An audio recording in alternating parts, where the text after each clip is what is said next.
Pozdravljeni. Pred začetkom velike nagrade Emilia Romagna je zopet čas za naš običajni komentar novic, kjer si bomo skupaj pogledali vse zanimivosti iz sveta Formule 1, ki sem jih zasledil v preteklih dneh.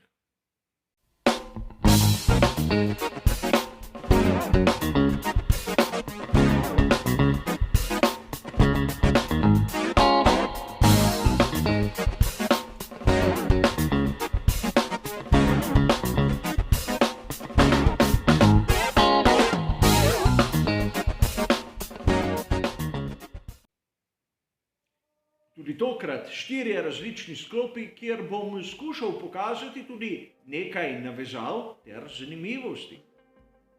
Vsi članki so kot običajno navedeni z bližnjicami v opisu tega prispevka, ukolikor koga izmed vas zanima, kaj piše v izvirniku članka, ki ga navaja. Da ne bomo tudi tokrat predolgi, je najbolje, da pogledamo, kaj se je zgodilo v prvem sklopu novic.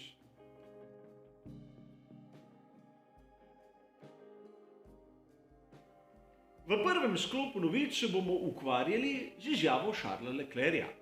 To sem zasledil med kratkimi novičkami, objavljenimi na spletni strani RaceFans 17. aprila. Charles Leclerc je prepričan, da v Imoli ne bo kakšne prevelike bojevitosti na tako imenovanem sprintu. Priznal je, da sam pravzaprav sploh ni vedel, da na veliki nagradi Emilia Romagna bo ta poseben format dirkaškega vikenda Formule 1, kar mu osebno ne verjamem. Vsi vozniki Formule 1 dobro vedo, kaj jih čaka. Charlesa Leclerca razumem. Letos bo sprint podredil kar nekaj več točk v primerjavi z lani. In še zmeraj ostaja ona past, ukolikor se karkoli zgodi na samem sprintu, to pomeni izjemno slabo izhodišče za tisto glavno nedeljsko dirko. Zato si lahko predstavljamo, da tudi tokrat, vsaj kar se tiče tistih najboljših, tistih tam spredaj, ne bo kakšne velike bojevitosti. A vremenska napoved kaže tudi možnost padavin. To bomo lahko videli kar zanimivo dogajanje, a več o tem seveda v uvodnem prispevku. Za enkrat le to in skupaj bomo videli še marsikatero zanimivost vezano na sprint.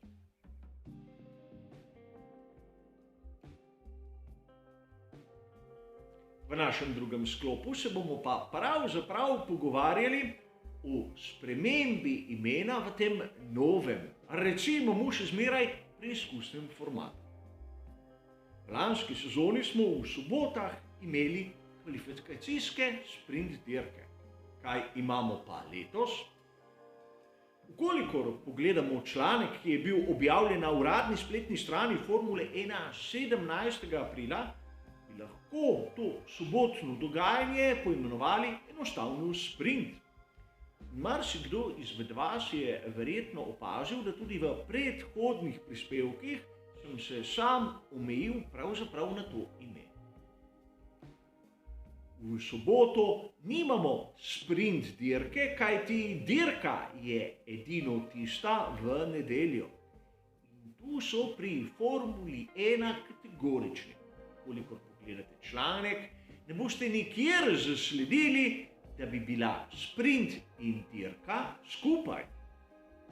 In to je izjemno zanimivo, kajti lani je bilo eksplicitno povedano, da gre za kvalifikacijsko sprint dirko. Letos ta ni kvalifikacijska, čeprav smo pred kratkim govorili, da vrstni red na sprintu vpliva tudi na štartni razpored nedeljske dirke.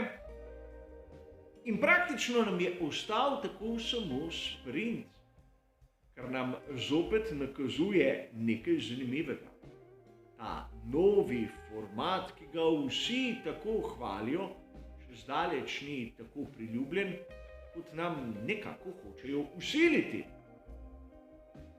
Že po koncu lanske sezone je bilo ogromno govora o tem, kako bomo v letošnji sezoni videli 6 velikih nagrad s to novostjo. No, videli jih bomo 3, a vprašanje je, koliko jih bo, če bodo v sezoni 2023.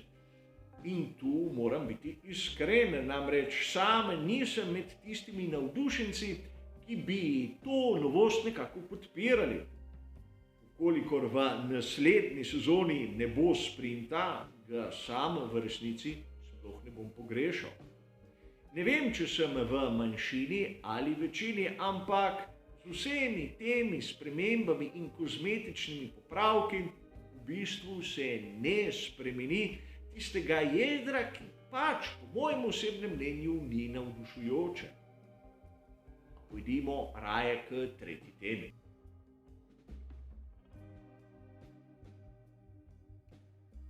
Marsikdo izmed vas je med prebiranjem raznih virov, ki se dotikajo Formule 1, naletel na pobudo. Ekipe Formule 1 si želijo reforme sistema sodelovanja med ekipami. To na prvi pogled zveni malce blago glede na tisto, kar se bomo lotili čez nekaj trenutkov. Navedel bi rad 2 članka, ki sta oba izšla 19. aprila, tistega, ki sem ga zasledil na motosport.com, in izjemno podobnega, ki je izšel na spletni strani GP Blog.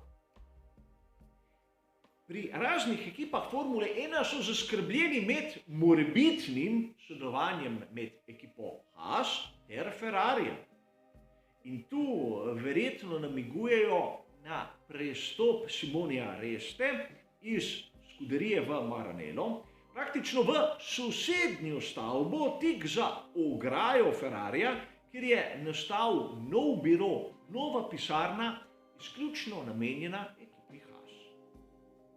Seveda, Formula 1 ima jasna pravila in tudi prepovedano je vsako izmenjevanje idej, načrtov, podatkov, seveda razen za tiste dele, ki niso na tako imenovani listed parts spisku. A treba je povedati, da v Formuli 1 smo v preteklosti videli kar nekaj sodelovanj. Eden izmed pobudnikov te reforme je seveda Toto Wolff in v svoji izjavi se sam spomni, kakšne težave je imel 2 sezoni od tega z Aston Martinom. In Mercedes ter Aston Martin sta takrat uporabljala isti vetrovnik, podobno kot Haas in Ferrari. Konec koncev, kaj bi rekli o Red Bullu, ki ima v lasti ekipo Alfa Tauri? Seveda, tu je težko pokazati s prstom na kogarkoli, a zanimivo je nekaj drugega. Najbolj so zaskrbljeni tisti, te variante ne morejo izkoristiti. In govorimo o ekipi Alpine ter o McLarenu. V vsej zgodbi je najbolj simpatično nekaj drugega.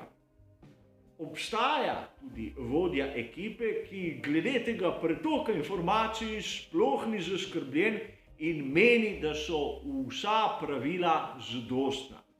Frédéric Vasseur, glavni odgovorni pri Alfa Romeo F1 team.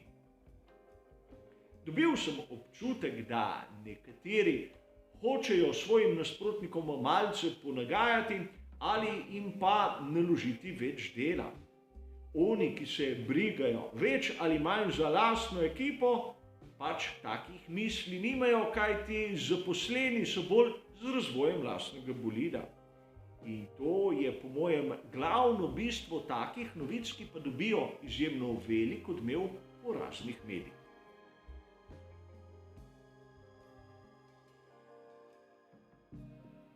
Za konec pa še izjava Helmuta Marka. To sem opazil na spletni strani znane italijanske revije Autosprint 19. aprila.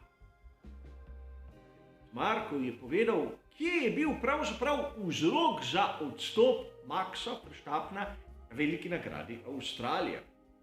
Dejal je, da Red Bull RB18 je tako močno skakljal, da je počila cev v sistemu za gorivo In to v tistem delu, ki se nahaja po visokotlačni črpalki. Tu je treba omeniti, da na kanalu smo govorili o tej epizodi. Hočem poudariti, da sam sem nekako prepričan, da Max Verstappen ni zavohal goriva. Ukolikor bi se kaj takega zgodilo, bi hitreje zapustil bolid.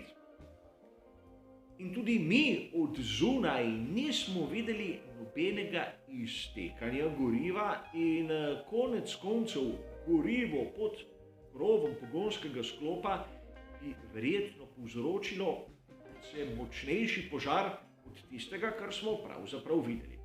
A gre za moje osebno videnje, moje osebno mnenje.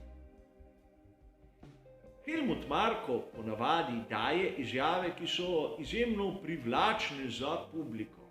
V njih se kdaj pa kdaj skriva zrno resnice, ki pa je izjemno zakrito in nekako postavljeno v globino tistega, kar je povedal. Mi si sedaj lahko ogledamo, kaj nam je pravzaprav povedal Helmut Marko. Na tej skici je lepo ponazorjen sistem goriva nekega splošnega bolida Formule 1. Helmut je omenil visokotlačni del, ki se pa nahaja pravzaprav v motorju z notranjim izgorevanjem. Vzrok za okvaro naj bi bile vibracije. Sedaj, če so vibracije tako močne, da nekako sprožijo okvaro v motorju z notranjim izgorevanjem, je situacija izjemno resna. Kajti napaka je v delu, ki je bil homologiran 1. marca. In ta del bo izjemno težko spremeniti do konca tega obdobja. In ne govorim o sezoni 2022. Seveda, v resnici se je lahko zgodilo karkoli, ampak ukolikor je to res, imajo pri Red Bullu in Hondi resne težave. Namreč takšno ali drugačno skakljanje, udarci ob robnike ter razne drugačne vibracije so vsakdanje v Formuli 1. Če dovod goriva tega ne zdrži, bomo lahko videli še kar nekaj podobnih oziroma morda celo hujših težav. Upam, da se motim in da Helmut Marko je kot običajno podal izjavo, ki samo pritegne pozornost, a ne pove kaj dosti. Za danes je bil to zadnji sklop, zadnja novica našega 16. komentarja. Hvala za vašo pozornost ter seveda nasvidenje.